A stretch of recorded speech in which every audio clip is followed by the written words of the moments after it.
Hello, everyone. You're watching episode 5 of the F1 Fix with Dhruv, Farhan, and Marcus.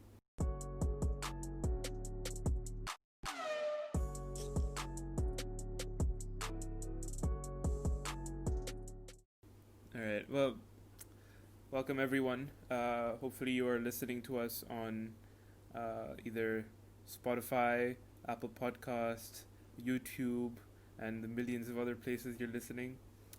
We've been getting some decent numbers lately. Uh, we won't reveal them because they're a bit too impressive. We don't want anyone to get jealous or anything. So we'll keep them under the radar. But let's talk about Hungary.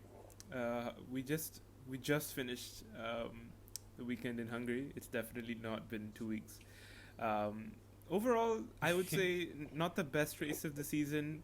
Um, I stopped paying attention for a little It's bit. definitely not the best race. Yeah. It's definitely not the best race. No, I- you know what hurts about Hungary is the days following it were so exciting. It started raining, and then we were promised a wet race, semi-wet, semi-dries, which are always the best races. Yeah. And then even in the shakedown laps, it was raining a bit. There was Crashes. like tension building up, Max crashes, like there was all these things building up to this race, and then it happened. Yeah, I think like the It first. was- Okay, so the first couple laps were pretty exciting. You know, the Haas's come in for the dries and. Okay, the okay, red- but let's Yeah. say that wasn't the first couple of laps. I think the formation lap was the best lap. The form. Fair. The formation. No, not even the formation. I'm getting onto the grid. No. It was formation That's lap. whenever formation Max- lap. No. It was the shakedown lap and the formation lap are two different. Max crashed on the shakedown lap. The Haas was pitted on the formation lap. Yes. Yeah, no, to be fair, both of those were a lot more exciting than the actual race, I think. But to be honest, we were kind of expecting that, no, because they say that Hungary, and I don't think that maybe in previous seasons it's compared as much because we have Monaco, but Hungary is supposed to be a high downforce track. It's not supposed to have that much overtaking opportunities. So I think maybe Hungary is kind of like this every year, but we just don't realize because of how much worse Really? other races are. I mean, to be fair, there was like the Max Maybe. and Ocon incident 2 years ago. I don't remember what happened last year, but maybe I don't know. I think Hungary maybe is just not so True. good of a track. I think generally, like, when there are wet races, like, the anticipation builds up too much, and it's very exciting, but, you know, Yeah. it was crushed. Those feelings of joy were crushed. Real bad. I mean, No, but this one was sort of a wet race. That's why it was exciting for the first few laps, because that's only when it would have been really called a wet or semi-wet race. Everything after like lap 5 was probably dry. Yes, I Yeah. think that's why it was not as fun because when everyone started coming in for the dries and the Haas's came in and that was exciting. I think I was was a getting ready whole for like mess. I was getting ready for like Yeah. a really exciting race, like crashes Safety to happen or cars, something. like pit lane crashes, so many Exactly. things. I was ready for all of that. But I guess these drivers are too but good, whatever. and they just don't like crashing into each other. So, or into No, walls. but or... that's the thing. Max is known for being like one of the greatest in the wets, or maybe Yeah. not the greatest, but in the grid so far, he's known as being one of the best in the wets. And I don't know how he crashed. Like it was crazy. I remember watching it because I was really excited for this race because of the rain, and I remember watching it. I was supporting Max obviously, and yeah. wow, like my heart sank when he came, and it looked so bad. Like the suspension damaged The suspension the looked like it was wing broken, completely. I was like, oh, Did he's you out of hear the what race, Horner like- said? No, I What didn't. Horner said? I know. I read about why he crashed. Yeah. Because of the Because it gear was sync stuff.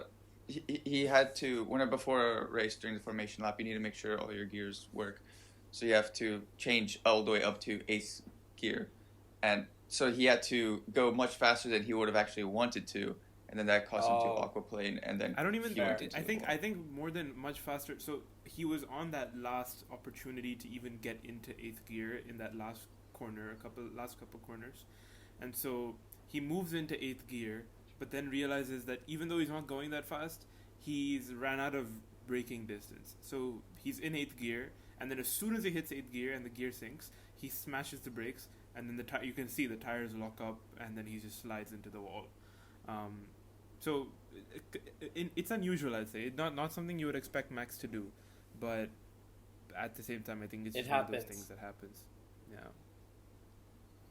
But yeah, I thought his race was definitely over. Like, he was gonna be out. Like, there was, like, how can you recover from that? Like, it's unheard of.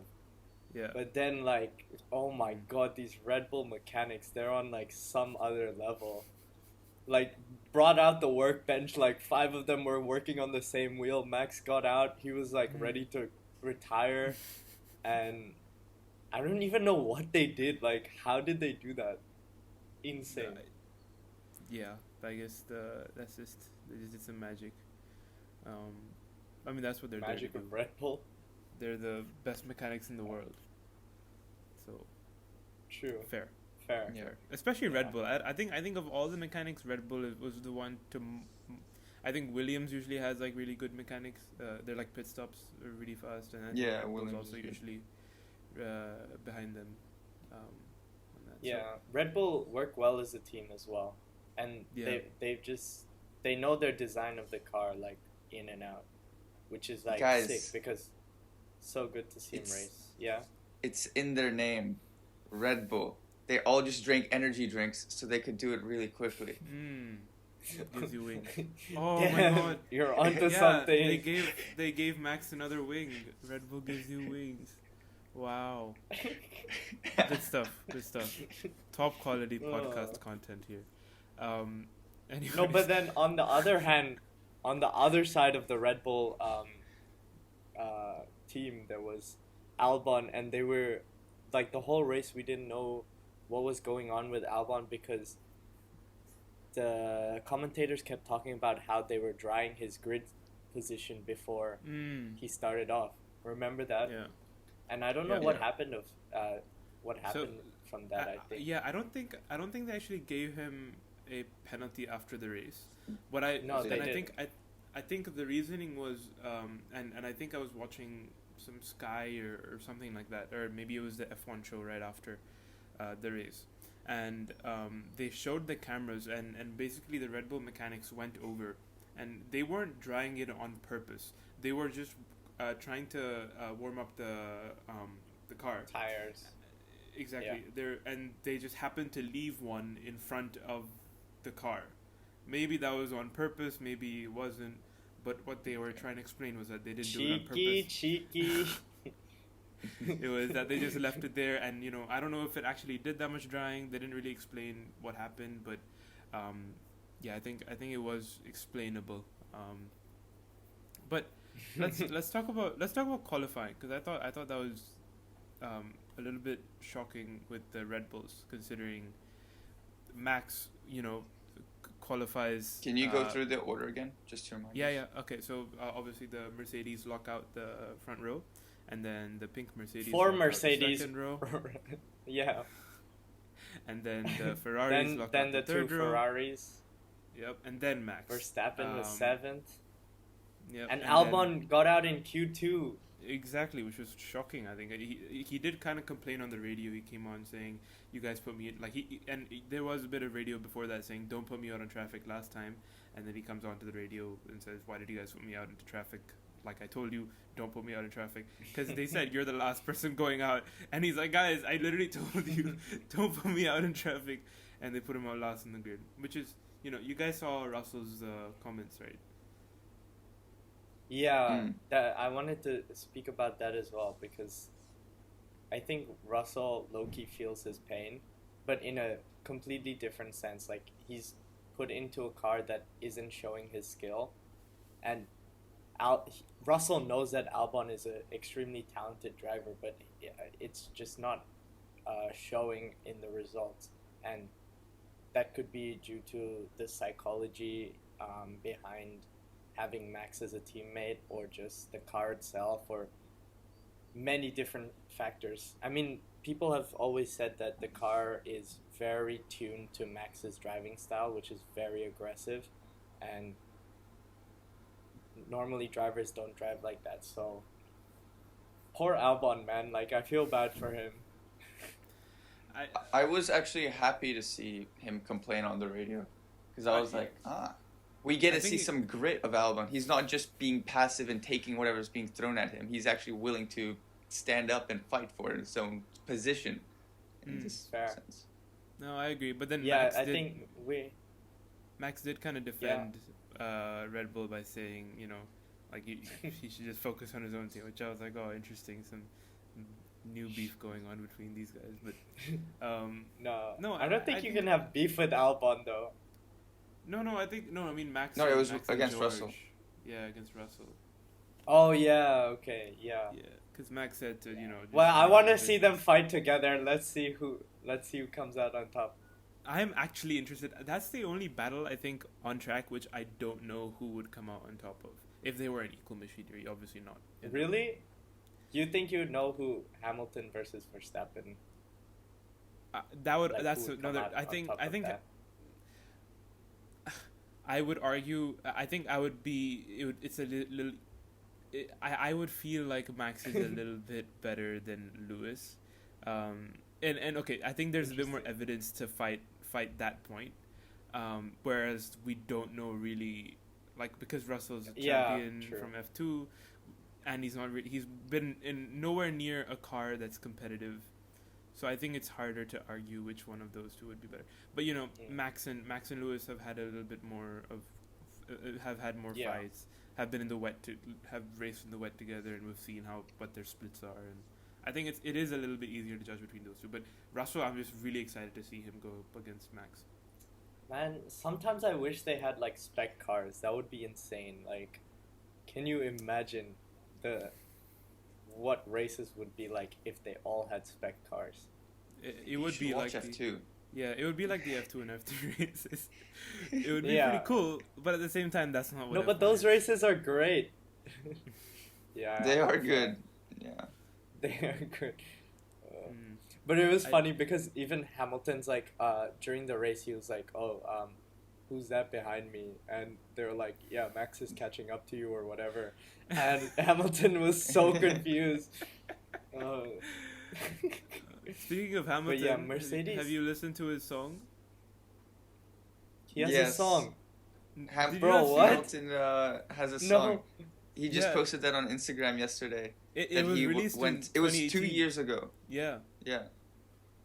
Oh my God. He did it under a false name, XNDA.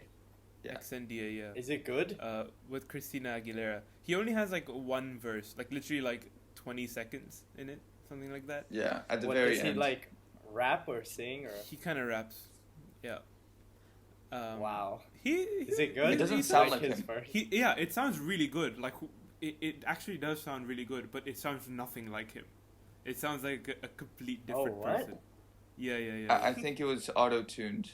It was probably auto-tuned. Maybe like the tone was changed as well a little bit, like the pitch maybe, because it also kind of sounds like an American guy, not a British rapper. Yeah. I listened to it like a couple times over. It just didn't sound like I couldn't imagine Lewis singing that, but But Lewis doesn't have a British accent. He does have a British accent. It is kind of like morphed. Does he? Like it's not a strong British accent, but it's definitely a British accent. Fair. Where was he raised? In which part of the UK? I don't know. Stevenage. Well, why do you know that? I just know Stevenage. I don't know where Stevenage is, but I know he's born in Stevenage. He's mentioned it many times. Stevenage. Yeah. Stevenage. Oh God. Can I just say, like, yeah. what do you guys think about this? this Haas penalty. Oh, They got a 10-second penalty for Yes. going into So the pits. So if anyone doesn't know, the technical rule is the drivers are not allowed to get any help from when the formation lap starts to the beginning of the race. And Haas got a 10-second penalty for both drivers because on the team radio, whoever was Gunther Steiner was just like, both of you pit for drags, for slicks. No, but they were talking. It wasn't like straight Haas saying pit for slicks. He was they like, were talking. yeah, I think we should pit. But it was the same thing. There's if no you remember- communication allowed. Yeah, so if you remember, Kvyat was also asked his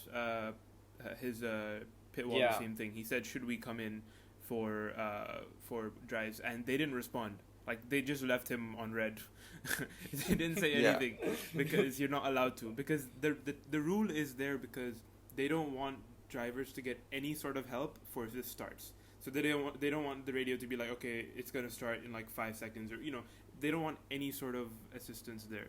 So that's the reason why they have the rule, which I think is I think they should have an exception for pitting, because that's like what it's pitting. Yeah. It's not you're going to the back of the grid if you pit at the start of the race. So what's the point of? Anyways, that's why they got the penalty. So I disagree with the way.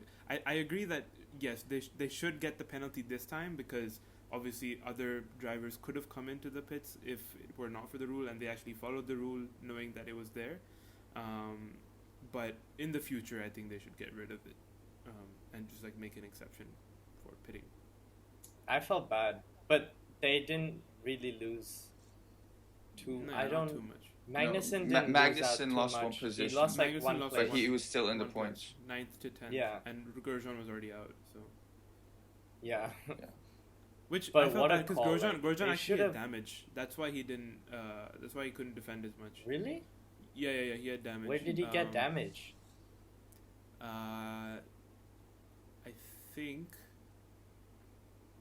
I don't remember. I do remember him coming into contact somewhere, or like going over. I don't remember what it was exactly, but he definitely had damage, because I remember even like Kevin tweeted, saying like, it sucks that you had damage. Otherwise, we could have both put in a good performance. But I think I think that was a good race for Haas. I think they needed kind of like that pickup of 1 even point. though it's 1 point, but at least it shows that they're being competitive, because they were like struggling with like the Williams and the Alphas last couple of races. So Well, I'm not sure you would really consider them still competitive. That was just a strategy.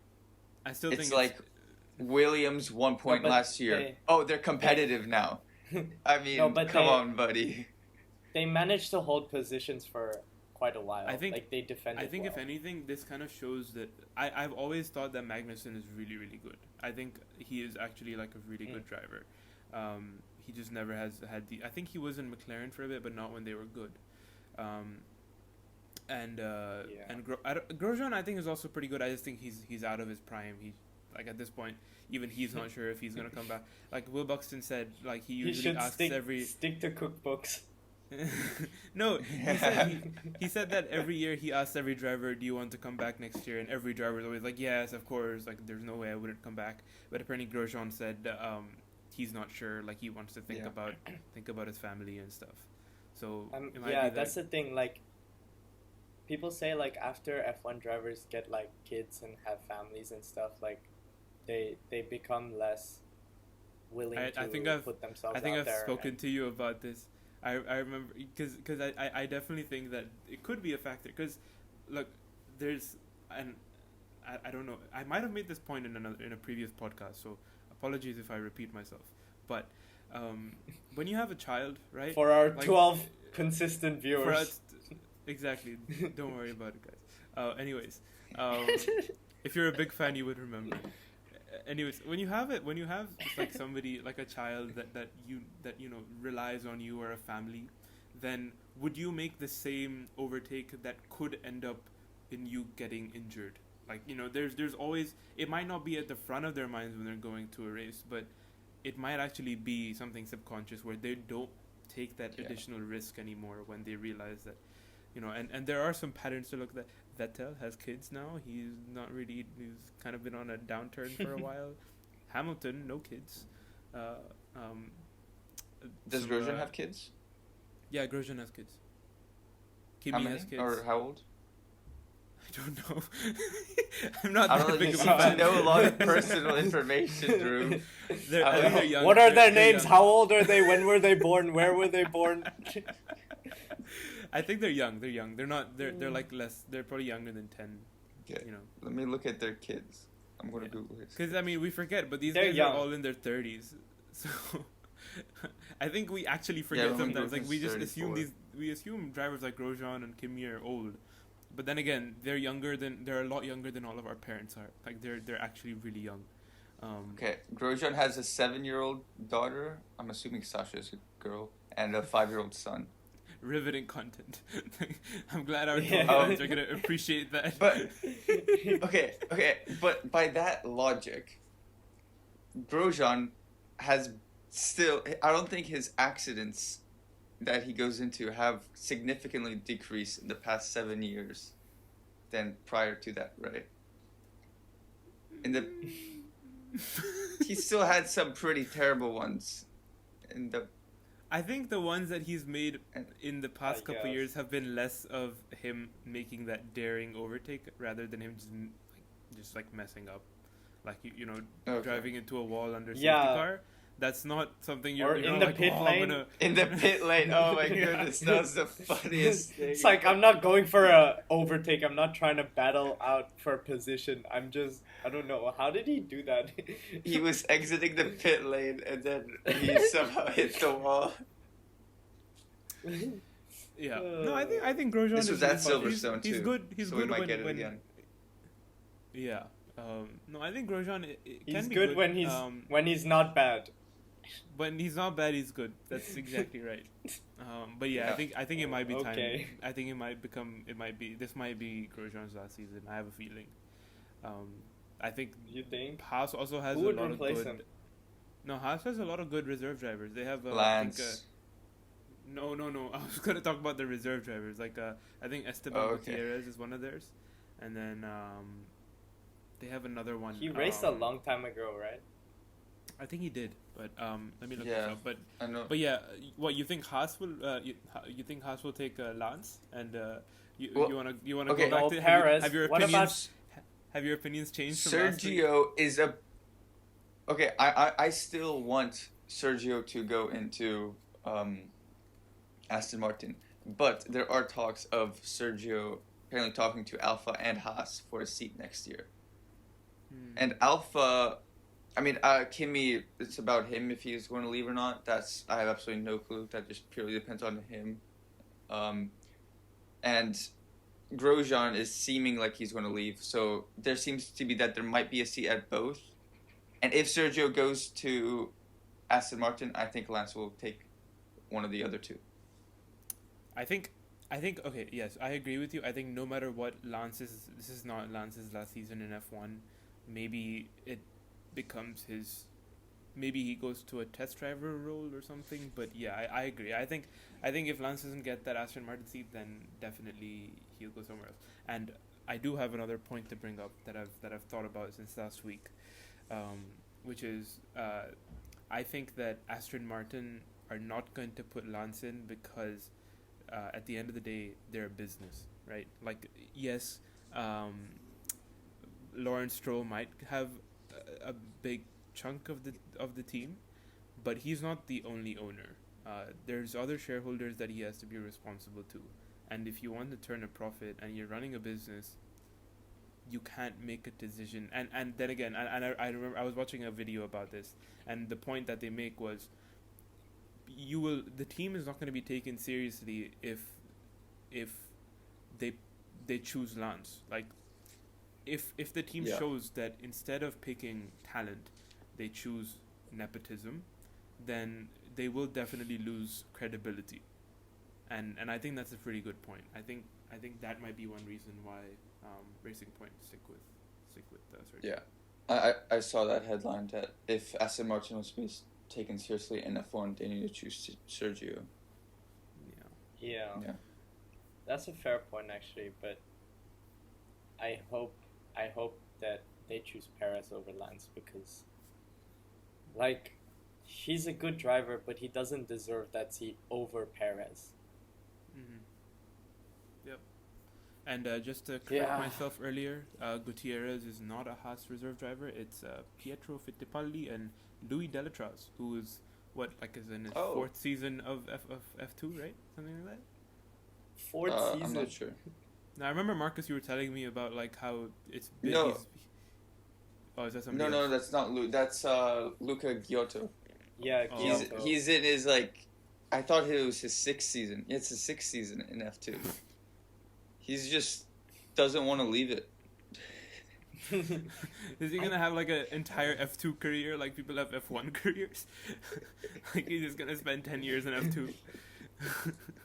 That's crazy. No, is he leading the leaderboards this year? No. Or no? No. Oh my god, what is he doing? He No, got 'cause I know- demoted to a worse team. I mean, teams are all the same technically, but this team has less. They have less like sponsorship and that kind of stuff. So he's on his way out, I think now. I think my favorite is Robert Schwartzman. I've been supporting him since day one. I think if he's gonna do what Russell have done, what Charles did, F3 champion and then straight to F2 champion. I think he's gonna be the next big thing. I think he'll then go to Alpha after he graduates from F2, and then he's got the next Ferrari seat after Sainz. That's my five-year prediction. So you think Sainz is going to go before Leclerc? Oh yeah. I don't think Sainz is there for the long term. I think Leclerc is there for the long term. I don't. Where would Sainz go though? I don't know. I think that might we probably can't even answer that question right now because that's like a long time in the future. At least like. I mean, you're making future predictions. I mean, I'm making like surface level ones. I think Schwartzman is the next big thing. I think he's the driver that's gonna obliterate. He's like the next Max, the next Russell, the next Charles. What about? I like how we're having the next whenever Russell's only been in F1 for 2 years. But that's the thing. It's like, your time has passed, buddy. Everyone knows that Russell's really good. Like everyone knows. There's like, I think he's probably like the best and cheapest driver on the grid. I'm trying to get him on my team in F1 2020 because I'm sure, I was trying to do the same. He's the best one. I think he's genuinely one of the best drivers on the grid right now. Yeah. Okay, can we talk about the F1 2020 games, their scorecards for the drivers? Yeah, let's talk about them. I have no idea. So wait, how does this work? I have no idea how this. So they rated on the F1 2020 game. You have a now My Team option where you own a team and then you're one of the drivers, and then you can hire another driver. And it's like FIFA. I think they just copied their style where they have like a number on top, the main number, and then they have different stats like experience, pace, awareness, and something else. There are 4 of them. And Russell is rated very low on that, like including pace. I think he's 63. I think. Which to compare, I think Max is like Lewis is like 94 or something. And what's Max's teammate's name? Albon. Albon. He's 80. He's 80. Yeah. I guess they mean by the pace of the Williams car. His second season in F1, I think Albon. Yeah, 80 might also be on the higher end, if anything. I think 80, Max and Albon should switch more. Like, Albon should be giving his points to Russell, sorry. Okay, yeah. Wait, I was going to say, you think Max... Yeah. No. Sorry. My naming is not good today. Yes, you forgot Albon's name, so I can tell. Yeah, no, I think they okay, to be fair to Codemasters, I think that the ratings are kind of arbitrary. You're supposed to develop the second driver anyways, so it's just there for. I think the controversy might have even been good for them because people like talked about the game more and like maybe more people bought it. Because no such thing as bad press. So okay, wait. Let's talk about the new races that they're adding. Which would be Imola, Mugello, Portimao. Nürburgring. And Nürburgring. Wait, is that Mugello four? was announced ages ago. All right, Mugello was announced ages ago. Sorry. Imola, which Yeah. we said 2 races in Italy. Ferrari's gonna have a bad year. 3 races in Italy now. Ferrari's Oh gonna have no, a that's meltdown. painful. The 1 year that they have multiple races in Italy, and yeah, I feel bad for everyone on that team, to be honest, because I feel like it's not one person's No, fault. but dude, imagine if the fans were actually there live. It would have been way worse. So It definitely they've would've kind been of worse. gotten. This is the best year apparently- to be bad. If, apparently for them. apparently Ferrari are hosting a party in Florence during one of the weekends. Yes. I don't Yeah, I think saw it's that. You gonna be going, much of a Marcus? party. Yeah, Marcus, you're that's nearby. When are You the should go races? Take a flight over. Or drive down. Would- Drive down to Do you know Florence. when the party is or the races? I don't know. I think it's I either actually might- Mugello or Imola. I might be able to work that in. Work it in. Oh my god. If you guys don't Wait, know, how there's do a you global host a pandemic party going though? on, With and yeah. Marcus is on holiday. I am still traveling. I am. This is the 1 week whenever I am back at a home base. So You're basically an F1 driver. You're just traveling every weekend. You Yeah. are actually just Yeah, following okay. their regime of when they're at home and when they're not. Are you actually working for an F1 team secretly, and like lying to us that you're going on holiday? Mate, he has stocks in Williams. How does that happen? Yes. You work on Williams. He doesn't want to tell us because he's embarrassed that it's Williams. I've been exposed. Ugh. Hmm. Tell me, as a Williams employee, tell me why Latifi was 3 laps behind everyone else in this race. Oh my god, it's No, so bad. he was He- 3 he- laps behind Russell. He was No, 3 so laps everyone- behind so- Russell. Okay. So let me just for our listeners / viewers, everyone on the grid finish. So from P6, who was Sebastian Vettel, all the way down to P18, who was Russell, finished 1 lap late, and finished in a total of they finished. So the entire race is 70 laps. All of them down to Russell finished 69 laps. Latifi finished 65 laps. He was 5 laps behind. And that's only because Gasly DNFs. He was last and 5 laps behind. I don't... The I feel week bad before, for- he's like, this car feels nice. It has good pace. No, but to be fair, he had a puncture. That was completely Williams' fault because they released him way too early in the pit lane, and he collided with With Sainz. Sainz. Yeah. Yeah. And then, but then the second one was he spun out, like randomly. Yeah, that was his fault. It was dry as well. That Yeah, was because his he fault. touched but like, a bit of the curb and then he like spun. yeah. But 5 Yeah. laps, like, man, that's crazy. Yeah, that really is. I feel bad. So you had also, to like- watch Hamilton pass him 5 times. There's one way to put it. No, because No, he saw he saw his own teammate pass him once. No, it doesn't work like that because he. I don't think they passed him that many times. They must have passed him multiple times, but not 5 times. Because I think once you get past the checkered flag, like he just finished the race. So, like, Oh, Yeah. still. I don't. I One- definitely saw him a lot At in the race. he raced with Hamilton at one point, but at the complete back end. Oh no. Yeah. Oh, what do you guys Yeah. think about Stroll's performance? Qualified P3, finished P4.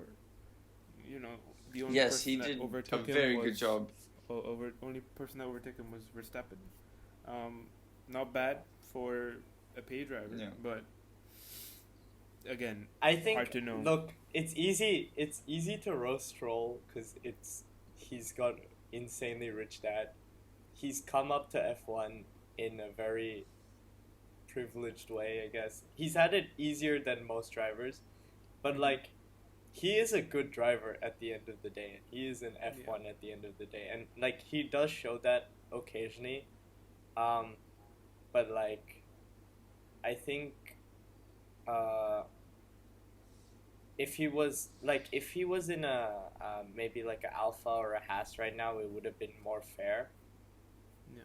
And Yeah. you get what I'm saying? Like, Yeah. if he worked his way up, it would have been fair. And I think he totally could have worked his way up, but people give him a lot of hate because he's a paid driver. But I think he's decent. Like, he deserves to be in fair, F1. To be fair, I think there was I saw a comment which was like, 15 out of 20 of the drivers come from very wealthy backgrounds. There's only a couple of them that you know. There's Lewis, who was not that rich. There's Ocon. There is I think George. George was not that rich. Yeah, he came in because of his Mercedes sponsorship. Yeah. There is, I think Perez also, he came in because of his backing from billionaire, but he himself was not that. Kimi as well, apparently his family took out like loans to be able to get him through. Really? Yeah. That's crazy. Because he's Yeah. loaded now. Yeah, I mean, have you guys seen, I think it was it was last year or something, but he now has the car that he won with in 2018 on the USA Grand Prix. Yeah. He lit, That's Ferrari so cool. gave him, that would be, it's like the best garage piece to have, like centerpiece of your garage. You have a Ferrari. It's mind-blowing. Was it? You think he him takes it or- out for weekend strolls? I don't think they have it. I think they got rid of the engine from it, if I'm not wrong. Wow. That's kind of sad. But I mean, apparently that's their common engine whenever is they trash. retire, which is weird because Kimi still hasn't retired. But I guess they know he's not going to I move feel up like to any Kimi winning has- seat. Kimi, again, he has already retired. This is just a hobby for him now. When he was in Ferrari, it was kind of Yeah. a job. Now, Alpha is just like his side thing. Like, I genuinely So think do you that, think? Wait, no. I don't think he's I was going gonna to ask stay who- next year. No, okay. I think this might be the year Kimi retires. Because, look, there's also a lot of other racers that I think he also kind of knows that it might be his time. Like, he needs to give that seat to younger drivers, people that are coming in. And seats have been, like, especially last year, only one seat opened up. So, yeah, there definitely needs to be a couple more seats opening up for some fresh faces next year. There's there are definitely drivers out there which I think, like, there's Jack Aitken, who I think deserves a seat. But there's, he's with Renault Driver Academy, right? Yeah, he is, but he was not actually on, because Guan Yu Zhou would have probably gotten that seat ahead of Jack Aitken, and there was also Louis Delatraz, who probably would have gotten ahead of him. So no, I think Don't Jack forget Aitken is Luca Chiotto. Luca Giotto. I think Nick DeVries, who's Mercedes, but he does FE Formula E. for Mercedes. I think he also deserves a seat. I think he's also really good. He won F2. Some people want Stoffel Van Dorn to come back. I want Stoffel Van Dorn to come back. I think he's really good. I think if you go up against Maybe. Alonso in your first year, of course you're gonna get destroyed. Fair. But I think F1 needs more cars. Like, imagine 28 cars or 24 cars.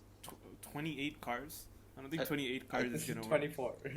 I think you 24. can only hold 22 right now. Oh, Really? damn. I Whatever. definitely think That's that what I if you thought. have more than 11 teams, then I think they would do like a pre-qualifying. Like you have to qualify to go to qualifying. Yes. Like they have an IndyCar. Yes. Like you have to qualify to go to qualifying. That would actually be very cool if they did that. Yeah. Oh, what do you think about Imola only being a 2-day weekend? Because apparently they haven't released the details, but the hypothesis is they will get rid of FP1 and FP2. I don't think it will make that much of a difference. Really? I mean, do you guys watch FP1 and 2? It wouldn't make a difference for the audience. Not for the viewer standpoint.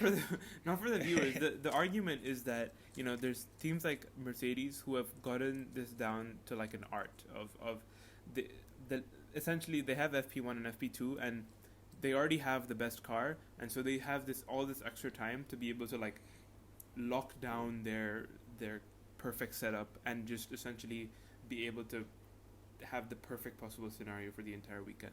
The argument is that getting rid of FP1 and FP2 would add a little bit more variability into the race, so that teams that are not only the best at, that don't come in with the best car might actually have a better chance because the setups are not as refined for all the teams. And, whereas some teams might be focusing on development during FP1 and FP2, teams like Mercedes can really just focus on setup. Okay, I think that would affect midfield teams where the gap between them is actually smaller. Yeah. But there is no part of me that is still thinking that anybody apart from Lewis or Bottas is going to win.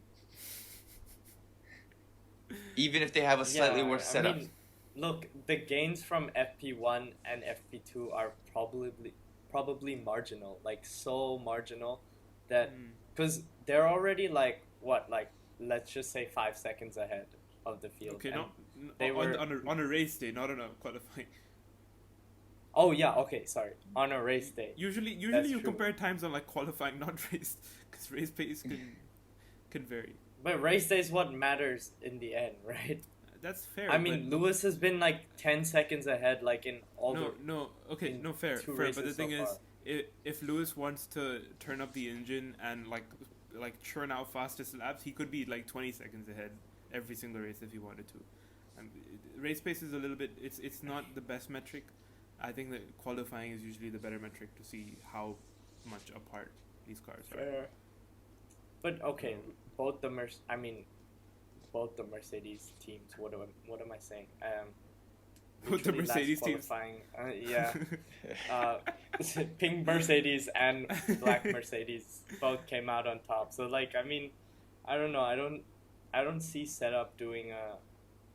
You have to have a good car. Like setup makes. You know what I'm saying? Yeah. They're either way, they're still gonna win. Make that much of a difference. Okay. Yeah. Unless they literally take a wing off or something during the setup, I don't know. Okay, what do you guys think about F1 becoming? So some teams are against the Racing Point copying Mercedes because it kind of ruins the ethos of F1. Like the point is you're a constructor, you have to construct a car yourself. Do you guys think it would become a bad thing if every single team copied every other top team and we just had a grid of 3 teams that are actually competing and everyone else just having cars that are evolutions of the other? Or do you think that would ruin the sport? But that's how technology progresses. No one makes a product and then someone makes a complete different product and then someone else makes a complete different product. One person makes a phone, someone adds a feature to that phone, another person adds another feature to that phone, and that's how technology evolves. That's a good. And it's the same with these cars. Yeah. It's same with anything really. If you're not copying and if you're not getting elements from the best, then where are you putting yourself? But that's the thing. That's the difference. Racing Point are not getting elements from the best. They're just copying and pasting it. That's like Apple makes the iPhone 11 one year and then Samsung just makes the exact same phone, and then Apple comes out with an iPhone 12 which is better, but Samsung just makes the iPhone 11 and makes it cheaper. So yeah. I get your point. It's slightly different. I know, I get your point. We've seen the copying of technology so many times. even Otmar said like, he was like, yeah, when in 2009 when Braun came out with the double diffuser, um, Force India were the first to copy it successfully, and and FIA was fine with that, and then like all the cars started doing that. Yeah. Yeah. As well. What about But if okay, because if for the 2021 regulations, they're doing like some token system. Yeah. What if they did a similar system where it's like you're legally allowed to copy certain parts, but like you have to use a token to copy it? They have tokens. Yeah, maybe not. They don't have the tokens thing, but they definitely have like open source parts, especially going into 2022. A lot of the parts they're making open source so that like every team can develop it and then every team can just copy that. Yes. So I guess they are. If you could have tokens for the ones that aren't open source. I think that would add a lot more complications and. But bro, maybe we're not the best people to know whether that's a good idea or not. I think we can theorize. Yeah. Speaking from zero technical expertise. Yeah. No, but okay. Let's say like every car next year copied the Mercedes car. I mean, they're not gonna copy it directly. Think about what that will do for racing if everyone was sort of in line, and then what would make the difference between all the teams would be their driver and like the little adjustments they do to the setup, which could be like new innovations such as DAS or something along those lines. Like new innovations would alter their car.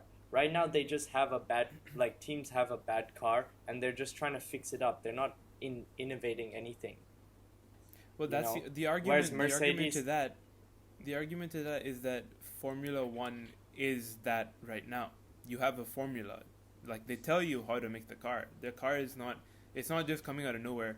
Most of the parts of the car and how you make the body of the car, a certain amount of specifications are already there, and you have to figure out the best way to do it within those specifications. So that suggestion is that make those specifications even narrower than they are right now, and have the cars look a lot more similar than they are, and then see what kind of innovations people. So I get your point. I think it's fun. Like it's a gamble for like, should a team ditch their concept and then go copy another car? Well, not copy, like make do what they want to another car's design, or should they carry on developing their concept? Like, I don't know. I think we can still like see now that before Force India was trying to scramble to fix up their car and like figure out what's wrong with their aero. Now they don't need to do that. They don't need to worry about like fixing things. They're now worried about where can we insert the next edge? Like, where can we insert the next technology? Where can we elevate this car to another level? But I would be more interested in looser regulations, and then it's rather than developing and making a technology better, it's more of just completely changing it, redesigning it as a whole. That's what I think. Yeah. It would lead to more drastic change, but yeah, that is true. It would be like crazy gaps, like back in the day gaps.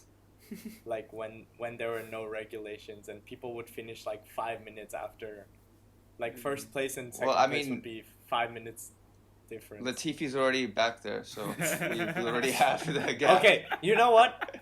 Let's ditch regulations for Latifi's car, and then the rest of the cars can follow the same spec. All right. Yeah. Well, but no, but I think the Otmar mentioned that FIA went to their factory in March, and they literally showed them the design process and everything, and the FIA were like very happy with whatever was going on there. So Mm-hmm. within the regulations, it's still fine as of now. Mm-hmm. But but the thing is, like, now teams are like thinking of, like, Red Bull is thinking of giving their designs to Toro Rosso. Imagine Yeah. if that's a thing. Like, Toro Rosso would literally go from bottom end of the field to, like, hopefully fighting for places. That would be so Yeah, good. yeah. I think that'd be cool. For Yeah. me, And I at think least. I don't know. I assumed that they would do something a little bit closer to that already, but obviously the team from the beginning has been trying to be a little bit more independent from the bigger Red Bull team, because they came from Minardi, which was like the no, Marussia or Minardi. It was Minardi, and that team started like a long time ago, and they had tons of fans. So I think it does make sense that they have significant differences, but but it will be but it will be interesting to see what they'll be like next year. Anyways, on that note, Sorry, we got a let's- bit distracted there. don't worry about it. No worries. We will come back with another podcast after the first British Grand Prix next week. Just so our viewers know, if you are watching us or listening to us on any of our platforms, we have a lot of other platforms.